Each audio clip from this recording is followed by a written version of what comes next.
Okay, good afternoon, boys and girls. So, welcome to the community of practice for today.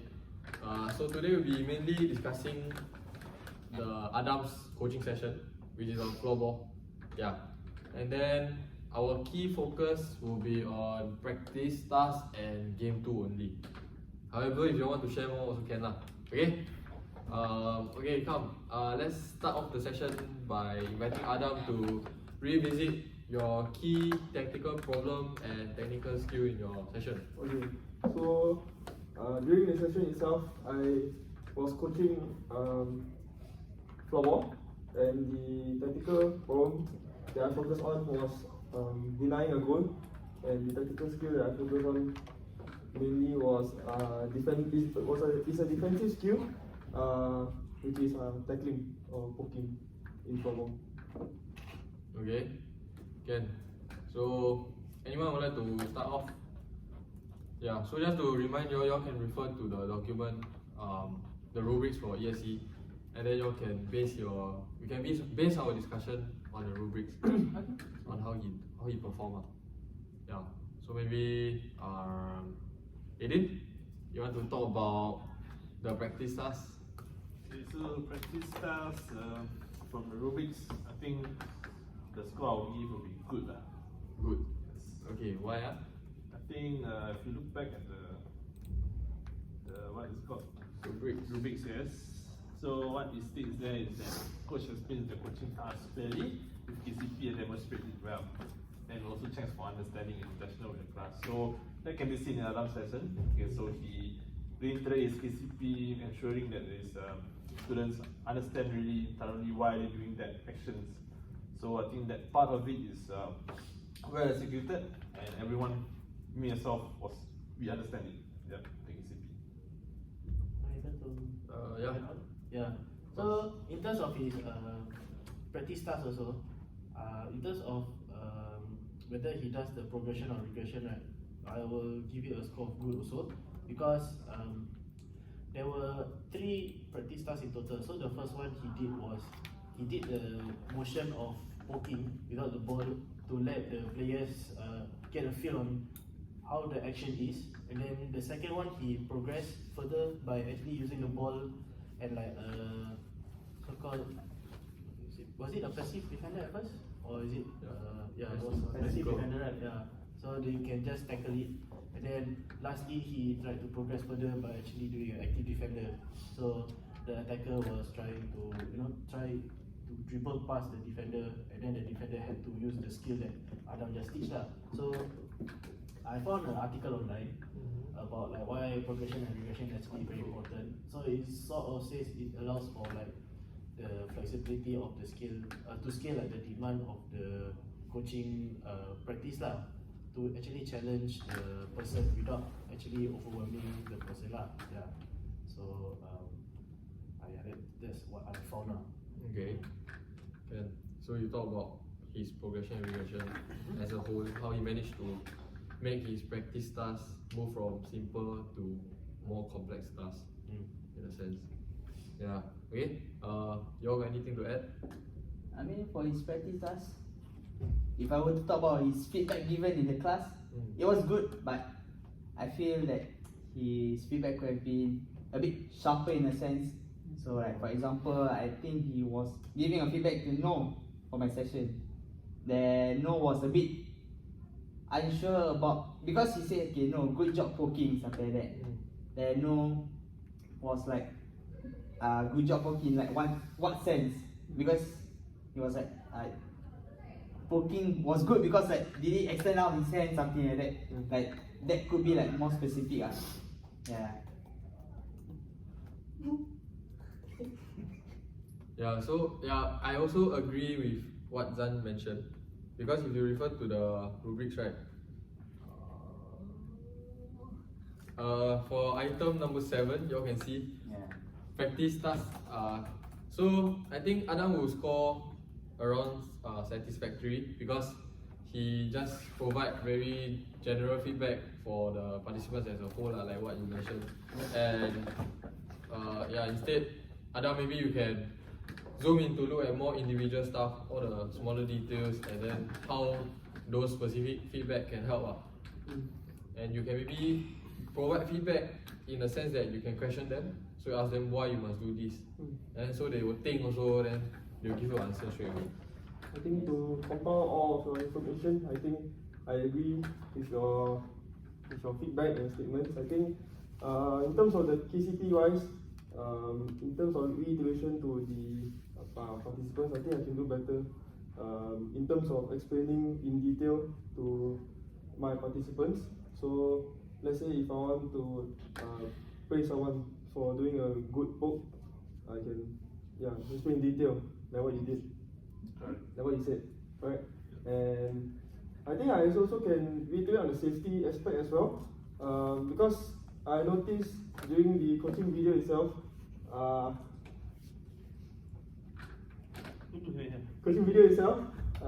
there were some moments in the practice where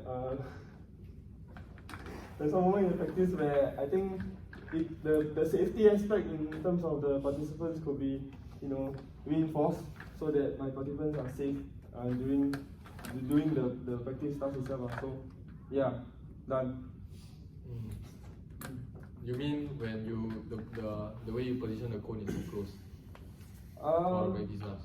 Practice task, I would say that. Yeah. And also maybe reiterate on, because before that I also told them at the start of the session not to slash, right?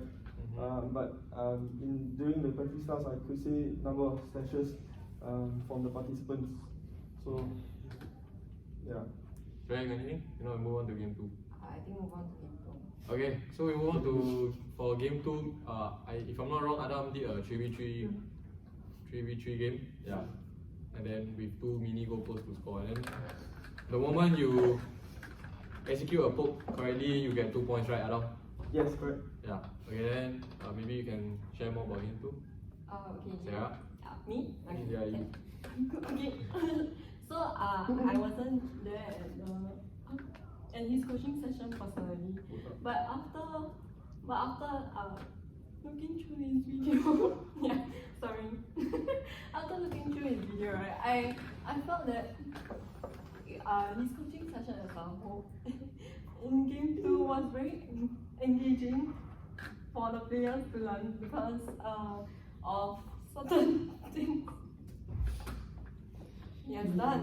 Okay, so for example, like what can be seen clearly, right? I'm sure you guys have been through it, like, right? I mean, you were part of his coaching session, right? Yes. Yeah. Yes. So I think he introduced the competition, like what Mitya said, the 3v3. Yeah. And also time constraints. So if I'm not wrong, during your session itself, like one person had to like hold the ball for 10 seconds, right? Yeah. Yeah. Okay. So let me just ask you, why do you guys? Not had to hold the ball, but Can only hold the ball. Yeah. Okay. Okay. Never mind. Yeah. So things like this really make the participants itself very like challenged. So their motivation to play during game 2 was really there. Yeah. Okay, thanks. Zan, you want to add on? So for his game 2, if let's say according to the rubrics, based on the freeze play itself when he did, I will give it a satisfactory because in the freeze, based on the rubrics, it says coaches freezes the game at one teachable moment and guides the learner to reflect on the game scenario briefly via asking limited types of questions. So what Adam did for 2 situations, first would be for Aiden and Kumar. Both were a similar situation whereby he stopped the freeze play. But instead of he asking the participant on what they did good, he tell the answers instead. Or as you can see, Aiden did well in poking is because he was able to apply the KCP correctly. But Aiden down there just thinking, oh okay, it's like that. So I found this one article by Estero the guy named Estero in 2020.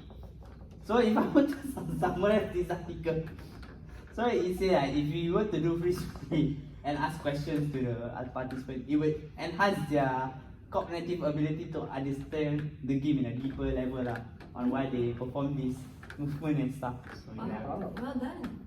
Good article. Good article. Again? Okay, so Your article also, right? yeah. Okay, so first of all, I would say like the rubrics, going to rubrics, I will give him a middle of satisfactory and good. Okay, so the reason being will be when you're doing the focusing play. Okay, so from an article that I found from Professor Diaz and from University of Philippines. What do you do? Okay, so focusing play. So you focus players' attention on the key elements of the game that you want them to learn.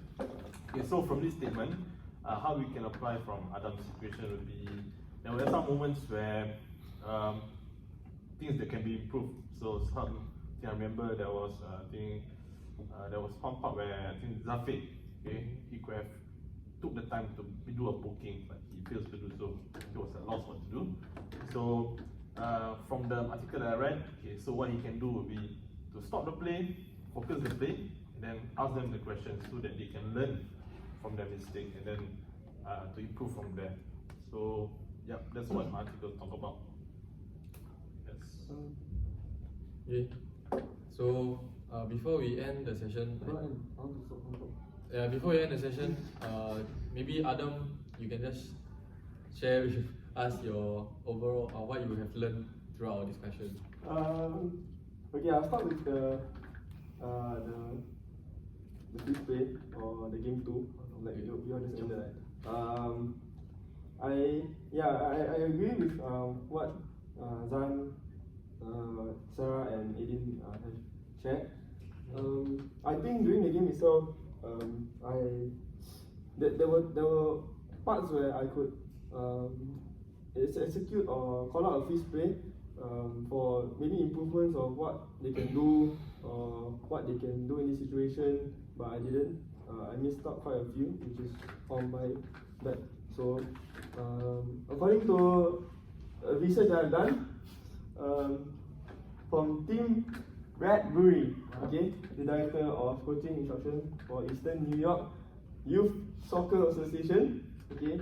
So yeah, it is essential to call upon a free play so that the coach has a full understanding of the whole picture, such as knowing where each player is positioned and where are they standing. So it's important to look the players that are also without the ball, right?